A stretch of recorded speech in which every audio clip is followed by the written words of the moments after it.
Well, one of the things I know is really important to our YMyHealth community and to millennials across the board is looking at ways to use, whether it's diet or exercise or sleep, different avenues to take and improve their health. And for so many chronic health conditions, there's no roadmap. And we're all looking for that roadmap on how to live our healthiest life. And so for today's episode, we're going to really be focusing on that in such a unique way. We have with us Dr. Girnita, who's here from Rheumatologist OnCall, and she has written this incredible book. I'm going to hold up here, Thriving with Rheumatoid Arthritis, that I highly recommend, and we're going to put in the show notes to get. But it's just a phenomenal book, and we're gonna talk about that today. So welcome to the podcast. Thank you so much for having me. It's an honor and a pleasure to be here. Well, thank you. Thank you so much. It's an honor to have you and so thrilled about this book, given your many, many years of experience in rheumatology and immunology. I think for me, I just, as we get started, I just found the style of writing, a couple of things that really stood out. The style of writing, so conversational, so relatable and easy to understand. So many actionable pieces. I know so many people in our community are always looking for like, what steps can I take? Now I have this knowledge, but how can I put it in my daily life?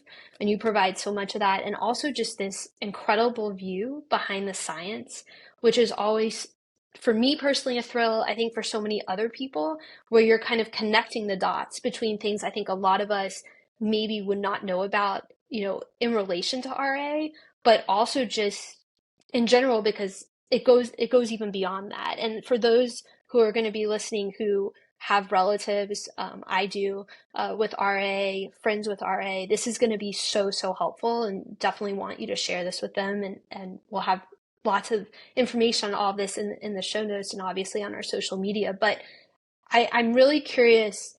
This is such a thoughtful book. After 2 decades, I think I'm ballparking this right, 2 decades of practicing medicine, what made you decide to now is the time to kind of put pen to paper on so many of the incredible things you've learned? You made me feel old. I'm sorry. So many of us millennials, as we get up, or we're getting up there in the early ones in the early 40s, we're feeling that way. We're looking back, but really, so many of us have had a lot of experience, and you've had a lot of experience with patients, with research, and to be able to pour that value into something like this is really amazing, but also time consuming. So just curious, like, why now? I think you need time in life to realize that it's is the moment to connect the dots. When we grow up, we learn, and not only that we learn, but we don't know, even if we know certain things, we don't know how to share them. And Yes. then along the way of practicing medicine, not only being in research, but also working with patients, you learn Mhm. so much from your patients. The value of that knowledge, I think we most of the time we underestimate until we get later in life and we Absolutely. understand why certain patients said certain things and why certain patients did better than others. Because when we begin our medical career, it's all about science. It's all about what you learn from the books. But and we are eager to apply what we learn in the books to our Mm-hmm. patients. And not Yeah. all the time what we learn in terms of diagnosing a person and treating a person, because I talk and I underline that person, not patient, Mm-hmm. will apply to them. Yep. And later on in life, in the life of a clinician, I would say, we learn that patients are so different, their experiences are so different, and the way that they respond to treatments are different. So that's why it took me almost 20 years to publish the book. That makes a lot of sense. And that's true. And that also everybody presents so differently is what I always hear, to your point, in terms of responding to treatments differently. And it takes seeing, I'm certain, so many people, especially in a complex condition like RA, and there are other complex conditions as well, out there, that that it takes, that time, and we're so fortunate that you took the time to put pen to paper for this. And I was really curious. I always love uh, the titles of different books, and certain titles, sometimes you look and you say, oh, it's okay, or they did an okay job. It gets to the point, but your title really stands out as like, wow, you stop and think, and it's sending a message within this title, for sure, which is, again, thriving with rheumatoid arthritis. Why that title, and kind of what was the message you were trying to put out there?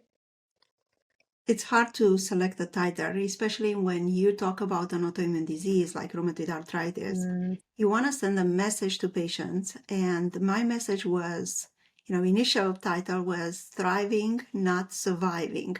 Oh, okay. I like that one too. Yes, but then I said to myself that might be a contradiction between those two terms. Mm. Let's send a message of hope. And Yeah. let's make patients believe that by doing certain things in their life, Mm. we'll get there. And they don't only have to survive, they will be able to thrive with rheumatoid arthritis. It is so hard for patients to see that coming, Oh, especially I when bet. they get diagnosed. Because when you're in pain, of course, you're going to be upset and depressed, and you don't Mm. see the light at the end of the tunnel.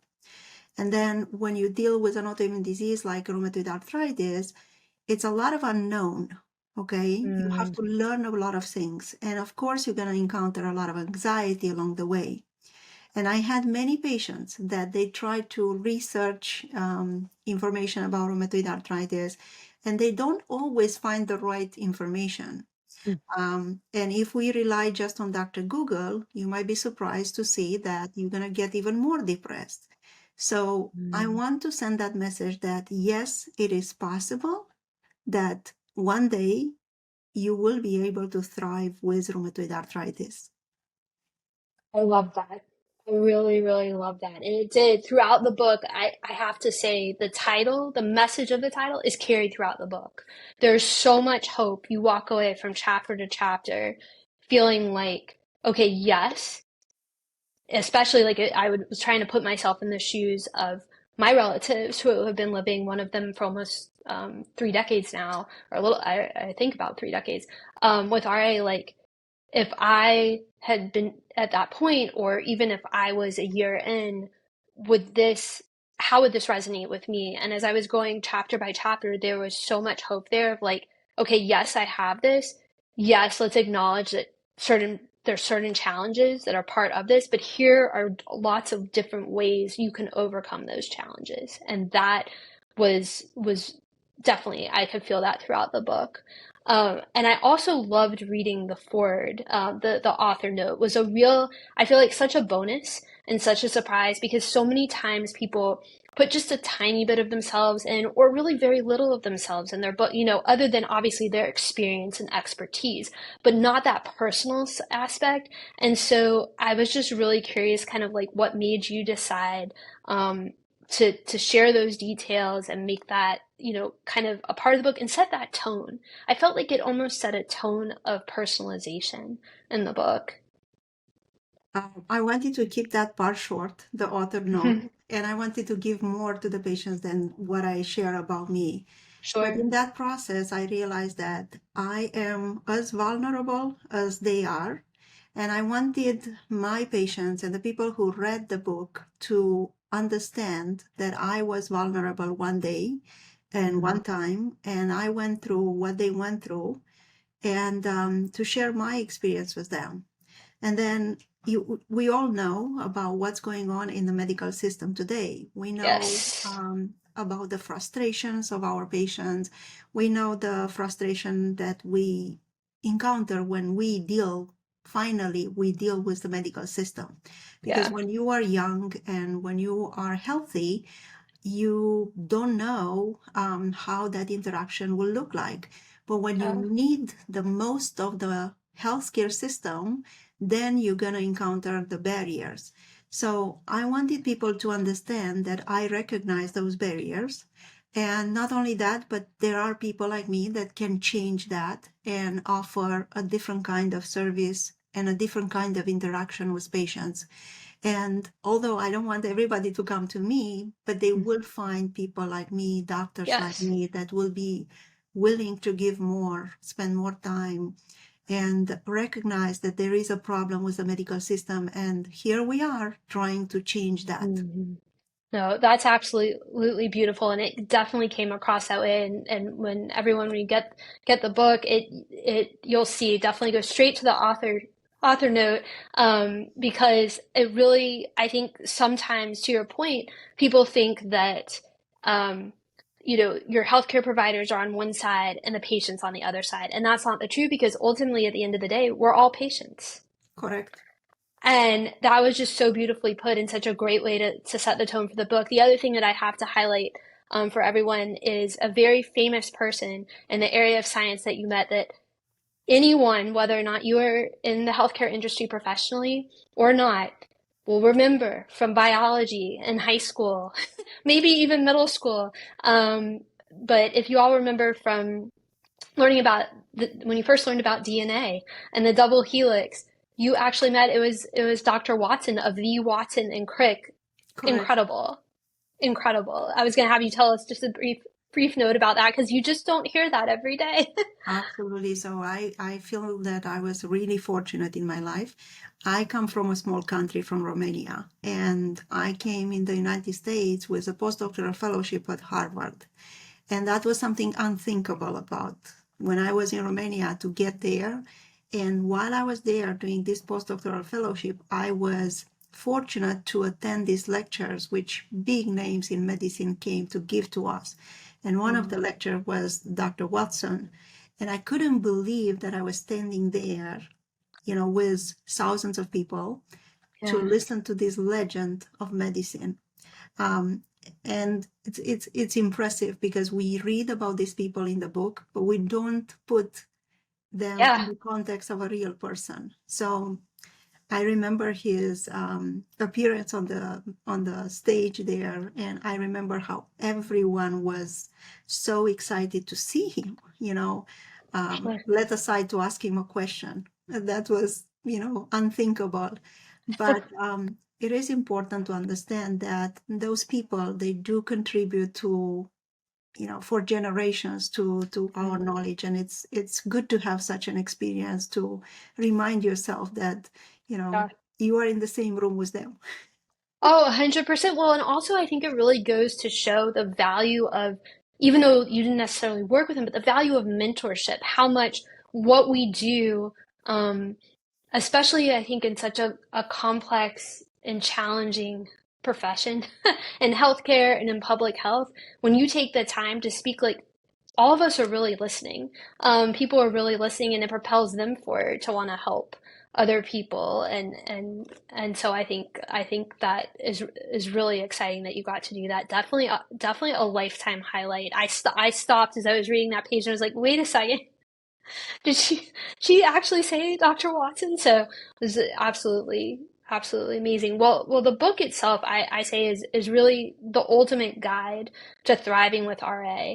I think for people of all stages, in all stages of their journey, for their friends and their family to have insight, it's very hard unless you're the person who's specifically living with something to have that level of insight. And so this book is really helpful in that way. But also just a general better understanding of the impact of inflammation, which is something I think a lot of us are trying to understand, because there's so much talk about the play of inflammation in different conditions. And so I think it really, if people who are listening are interested in that, and I know a lot are, of how to reduce inflammation, this also really gives you a much better understanding of that. And one of the things I noticed that I think people will find interesting is you highlighted a lot of patient stories in addition to providing research, and a lot of those patient stories were people who are in the millennial age group at the time. And so that really stood out to me, because this is something, as we've talked about before, RA is something that starts a lot of times in the ages that millennials are now. And so I wanted to kind of talk about a couple of the different areas that you highlighted that I think uh, we often kind of, some we hear about, but don't really, I can even say on my end with all that I read in public health, don't fully understand the connection and how you're able to connect those dots. The first thing, the microbiome. We hear a lot these days about the microbiome. I don't think a lot of people really know fully what that means. And so I was going to have you kind of tell us a little bit about that connection between how the microbiome works with what we eat and then inflammatory processes, because that was just fascinating. Thank you so much for bringing this in front of people. So the book is, I mean, the way that I designed the book was for people at all stages in their life, especially for people that got the diagnosis and they don't know where to go. But even for those people that they had it for many years will be useful because they will understand what are the things that they are doing right or wrong in their lifestyle. Why do I bring lifestyle in the discussion? Because our lifestyle will influence our gut microbiome, and from there will influence the chances for you to develop inflammation.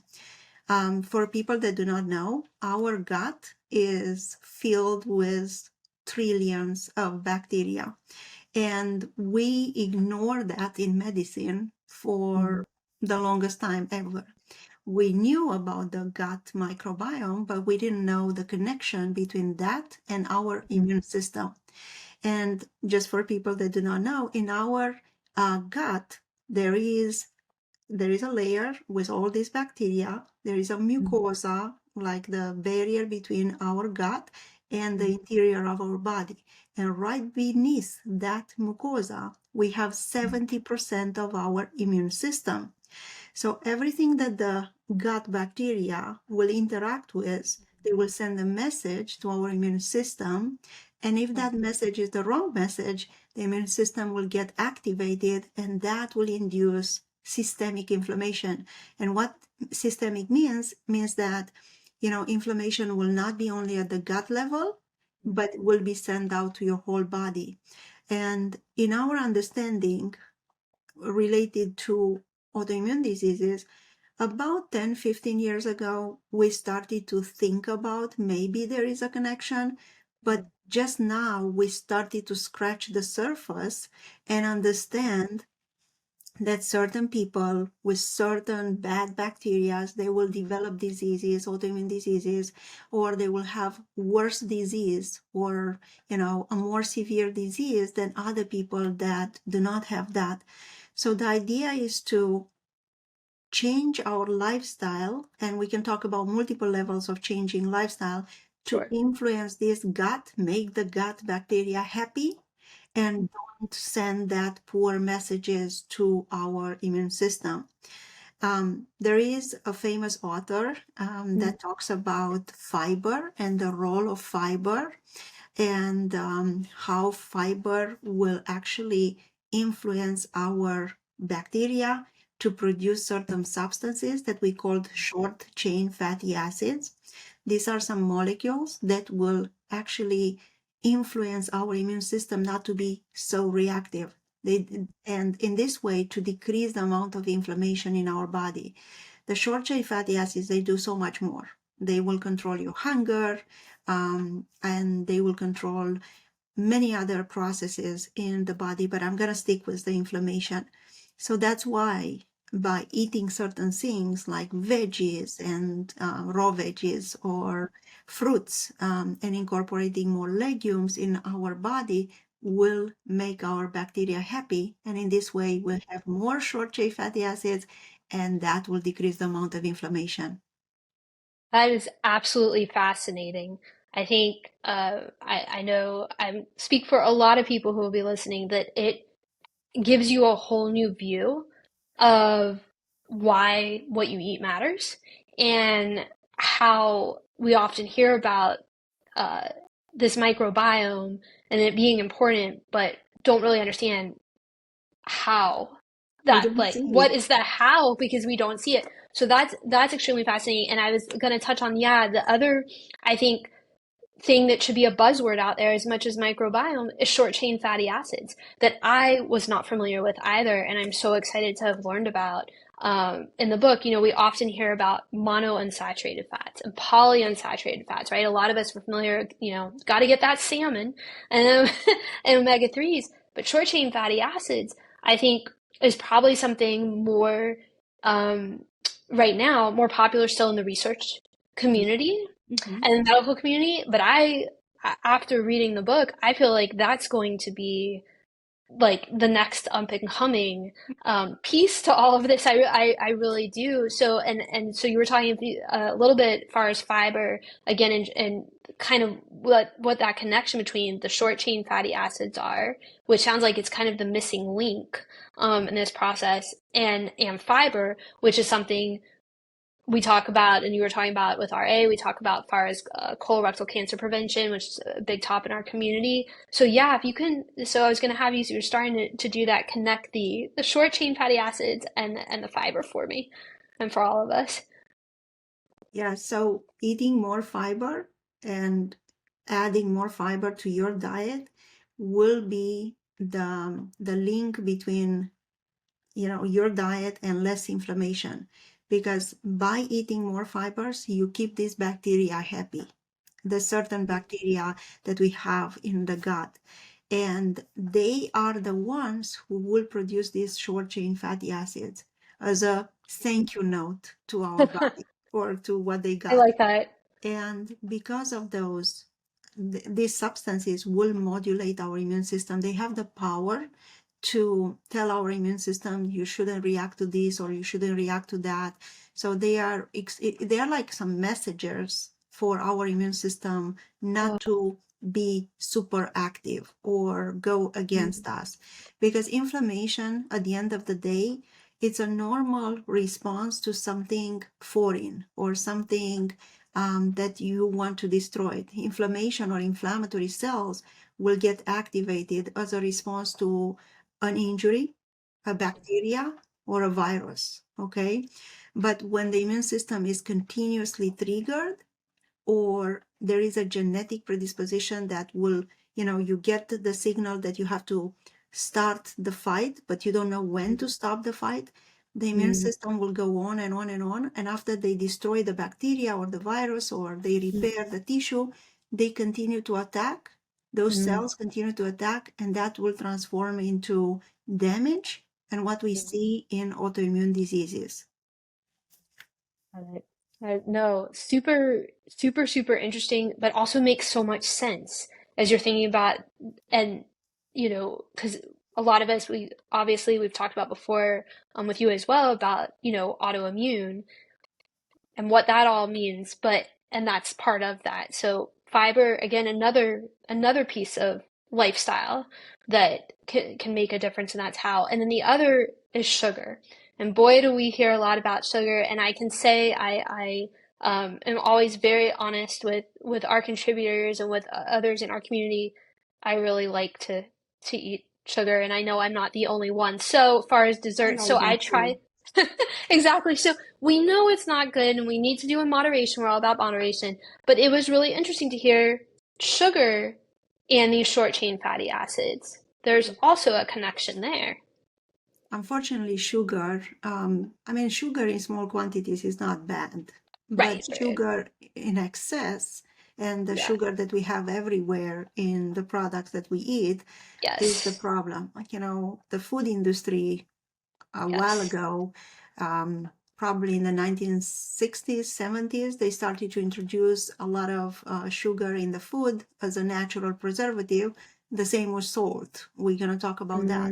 But Yeah. too much sugar, it was proven to be pro-inflammatory. It will increase the inflammation. And too much sugar will actually increase this population of bad bacteria. And that's why you end up with more Oh. inflammation.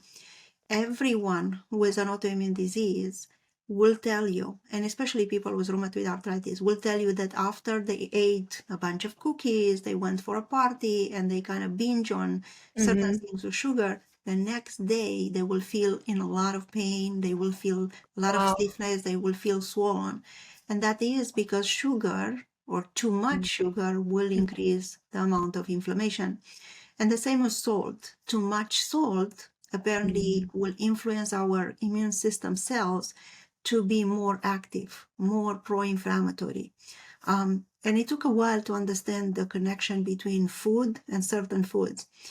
In the book, I also write about certain products, like the beverages with sugar, It's a that real problem. are actually increasing the chances for people with a genetic predisposition to develop autoimmune diseases, including rheumatoid arthritis. And there are very serious studies that they show that if you drink 2 cans of soda every single day, your chances to develop rheumatoid arthritis will increase with 60%, which is Wow. huge. So if you know that you have family members with rheumatoid arthritis and you choose a certain lifestyle where you drink, Coca-Cola every single day, There are people then too. then your chances are 63% higher to develop rheumatoid arthritis, probably faster.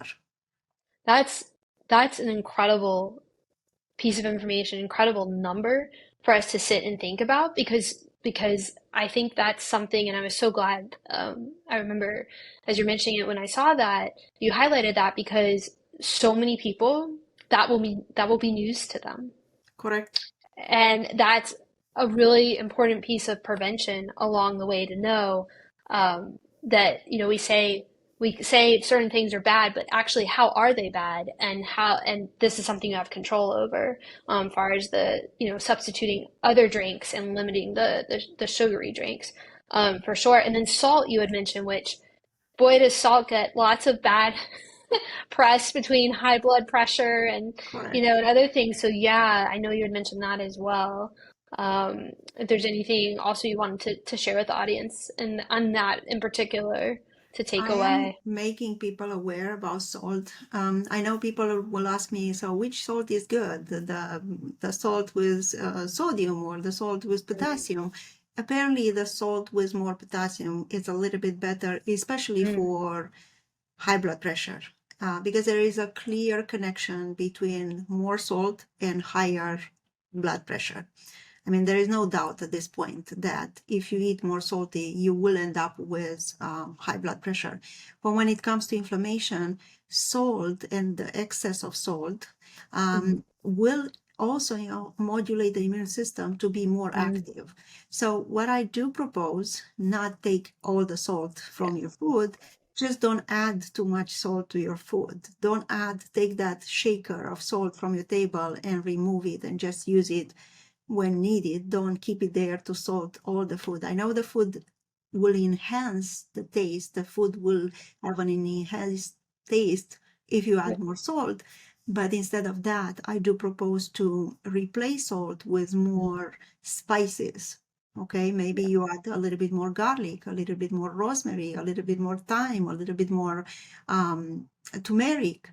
Those will Mhm. be anti-inflammatory, especially in combination, Mhm. and it will enhance the food taste without the drawback of Yeah. salt.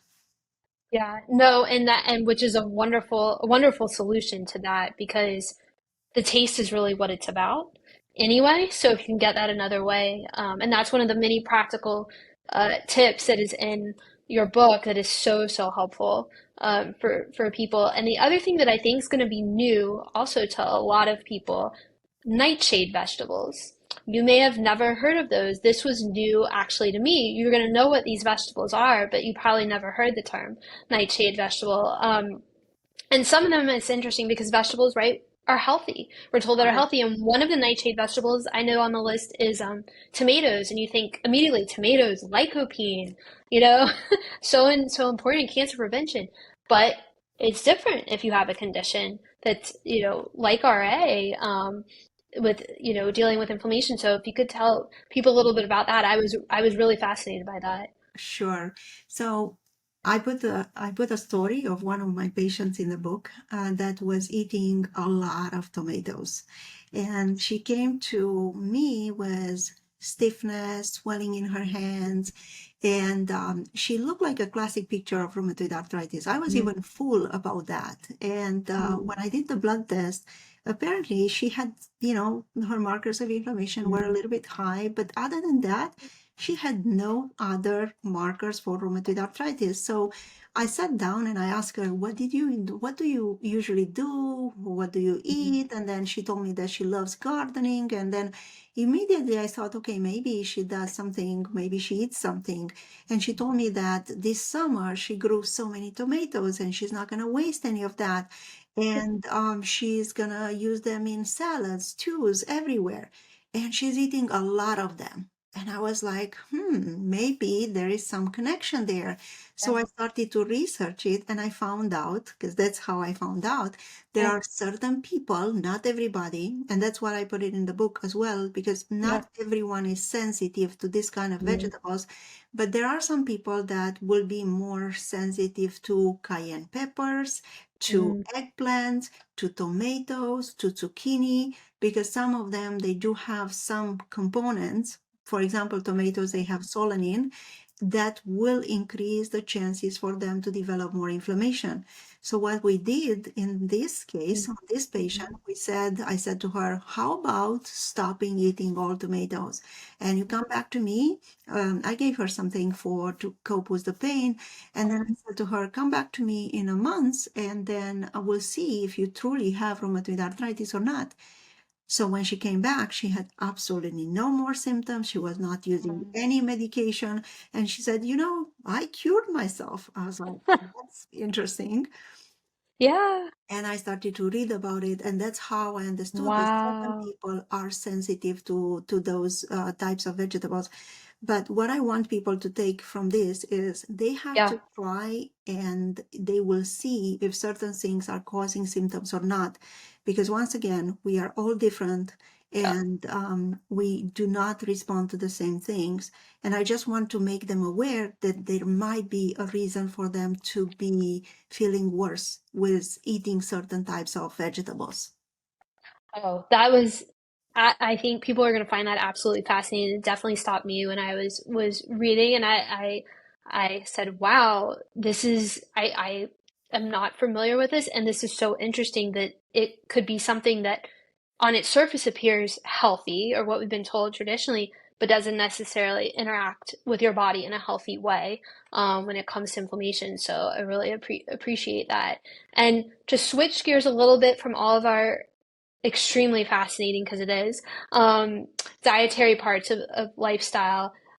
Two other pieces of information I thought were pretty notable and pretty interesting that I wanted to share with our audience. One was about celiac, because I know celiac disease does affect, I know several people myself actually through the years, but those in the millennial community. Um, and you were mentioning that celiac can mimic or mirror RA symptoms. That I had not heard before. Yes, there are people with celiac disease that will have joint pain, and they will have joint pain in the small joints. And it looks like rheumatoid arthritis, but it's not.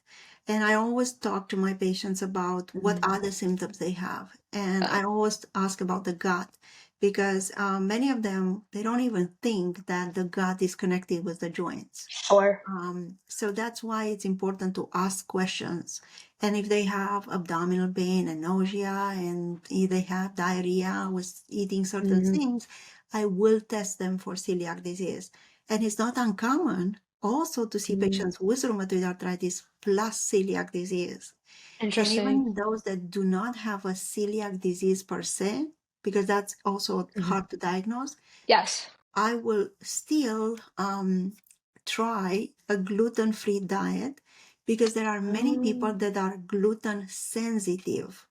So they don't have the full celiac disease, Hmm. but somehow their gut is not able to digest very well the gluten.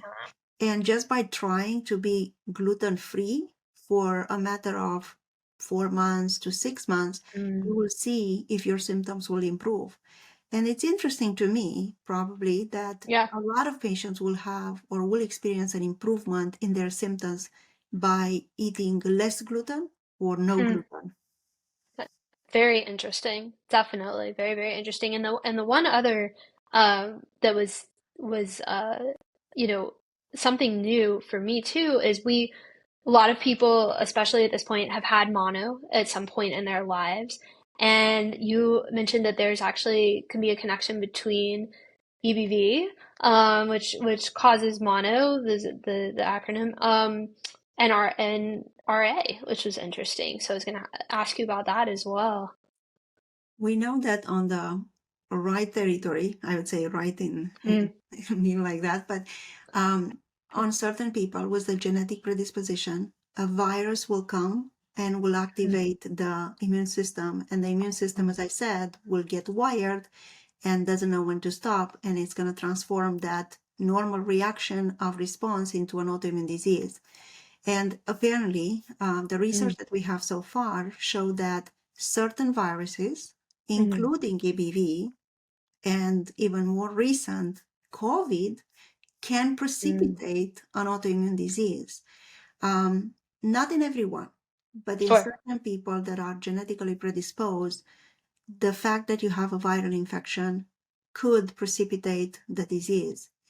That's why we have to wait after we have a viral infection. We have to Mm, wait to see for at least 6 weeks if the symptoms will persist or not. Because even viruses can cause a lot of arthritis and a lot of inflammation that looks like rheumatoid arthritis. I'll give you an example. interesting. Patients with parvovirus, they will have Hmm. a story that it's very, very similar with rheumatoid arthritis.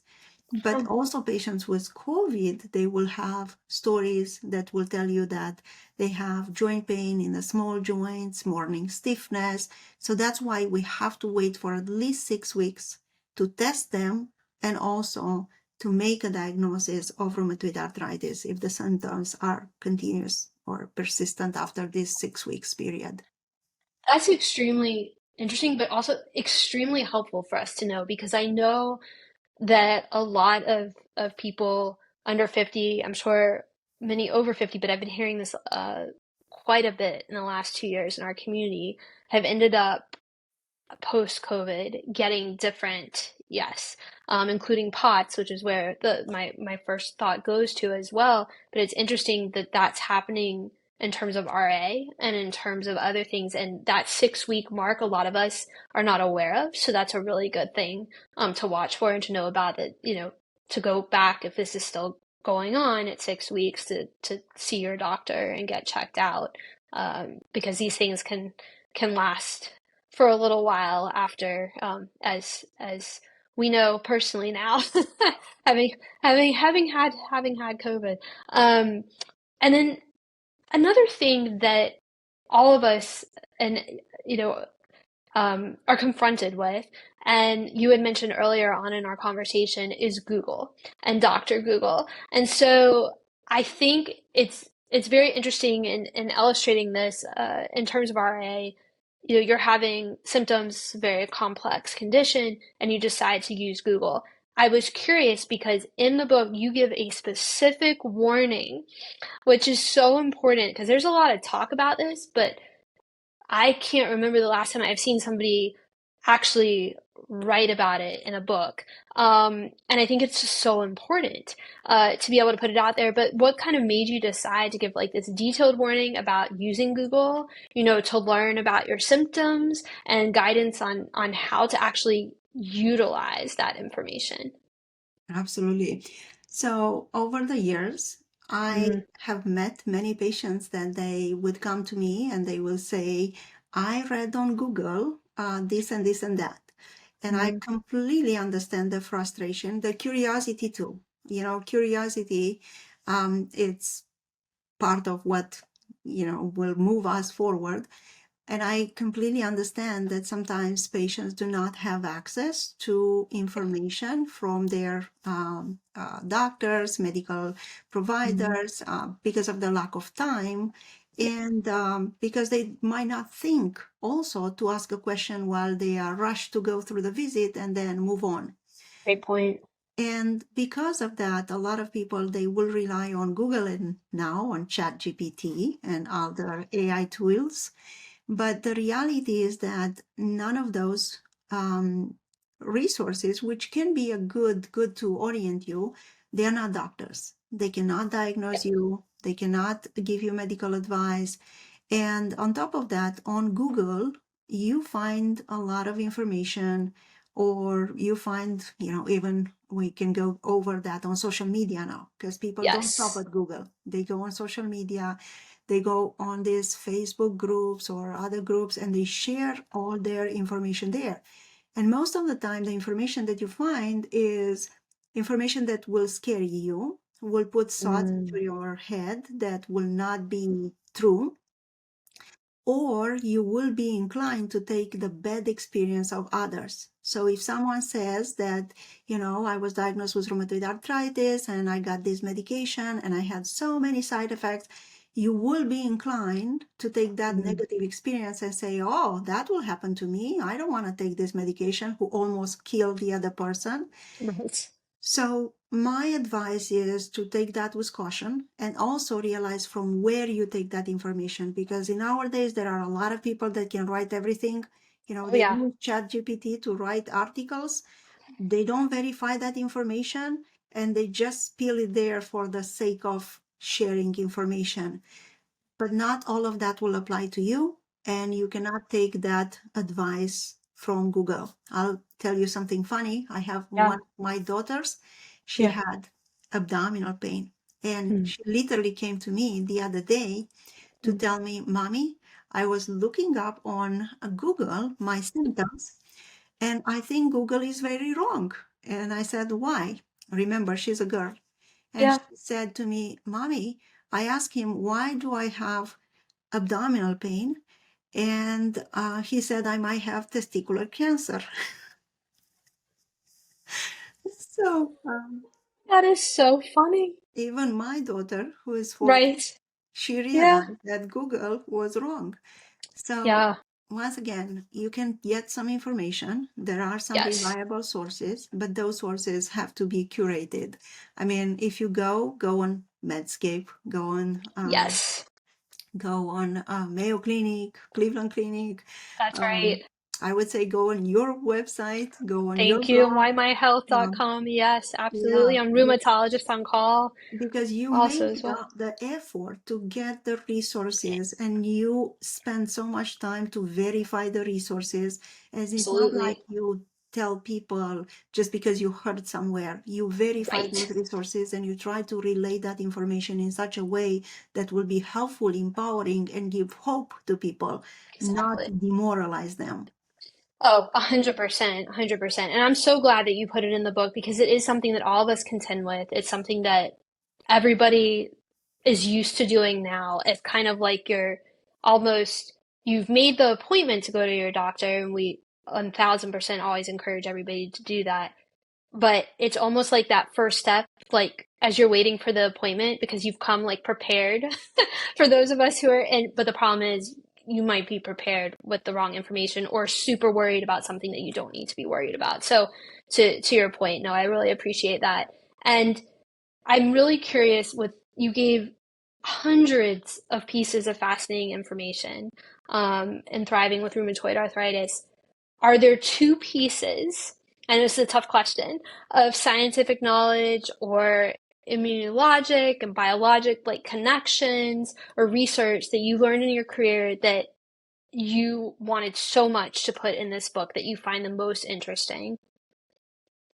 So as you know, I was a researcher. Yeah. Besides as a clinician, I did research in genetics. And I thought when I started my medical career that it's all about in our genes, and we have to work at the molecular level to change the outcome of a patient. That was in my mind. And what I learned through practice and through dealing with patients and dealing with people, normal, you know, Yeah. beautiful people, I learned to listen to my patients, because they give you so much information, and they give you most of the time the answer that you are looking for. And I learned that yes, we do have genetics, but we cannot change them. But what we Yep. can change is our lifestyle.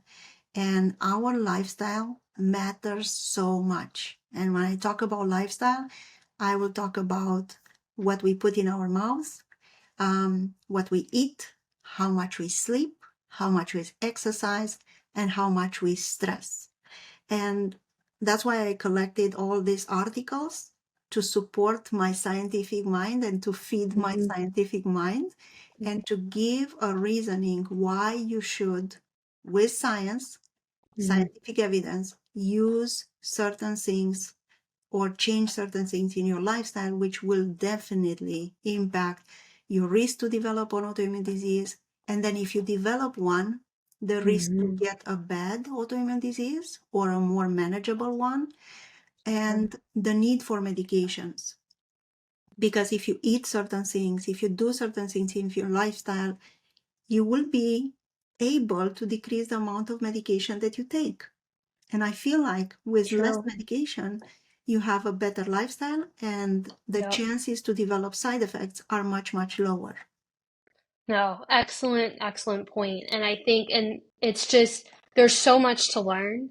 And it's so amazing to have you as a guide and this book as a guide, to have that, for all of us to use. So I greatly appreciate that very, very much. And thank you for kind of filing away all these phenomenal things, all these years that you've learned between research, and immunology, between patients. It's just so wonderful.